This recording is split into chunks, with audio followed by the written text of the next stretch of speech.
Hi friends, welcome to our channel ஜே5 creations வழங்கும் லக்ஷ்மியின் இன்று ஒரு சமையல். இன்றைக்கி என்ன சமையல் பண்ண போகிறோம் பார்த்தீங்கன்னா, செவ்வாழை பணியாரம் பண்ண போகிறோம். அதுக்கு தேவையான பொருள் பார்த்திங்கன்னா, ஒரு செவ்வாழை, 2 ஸ்பூன் தேங்காய், 1 ஸ்பூன் பச்சரிசி மாவு, ஒரே ஒரு ஏலக்காய். இதை எடுத்து வச்சுருக்கேன். எப்படி பண்ணலாம் பார்க்கலாம் வாங்க. இதை கட் பண்ண போகிறோம். இப்போ செவ்வாழையை அரைச்சி எடுத்துகிட்டு வந்தாச்சு. இப்போ அதில் ஊற்றி ரெடி பண்ணலாம்.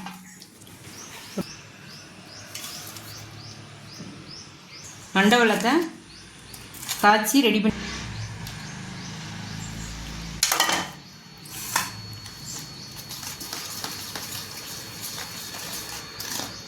இதை நல்லா கிளறிட்டு ஒரு 10 நிமிஷம் அப்படியே வச்சுட்டு ஊற்றலாம்.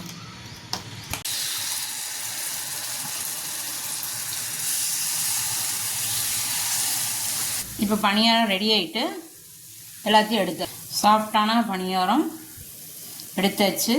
இதுக்கு தண்ணியோ எதுவுமே ஊற்ற தேவையில்லை. இந்த வெள்ளத்தை காய்ச்சி ஊற்றுற தண்ணி தான், வேறு எதுவும் தேவையில்லை. அவ்வளோ சாஃப்டாக இருக்குது. நீங்களும் வீட்டில் ட்ரை பண்ணி பாருங்கள். இந்த ரெசிபி உங்களுக்கு பிடிச்சிருந்தா லைக் பண்ணுங்கள், ஷேர் பண்ணுங்கள், கமெண்டில் உங்கள் கருத்துக்களை சொல்லுங்கள். பாய்.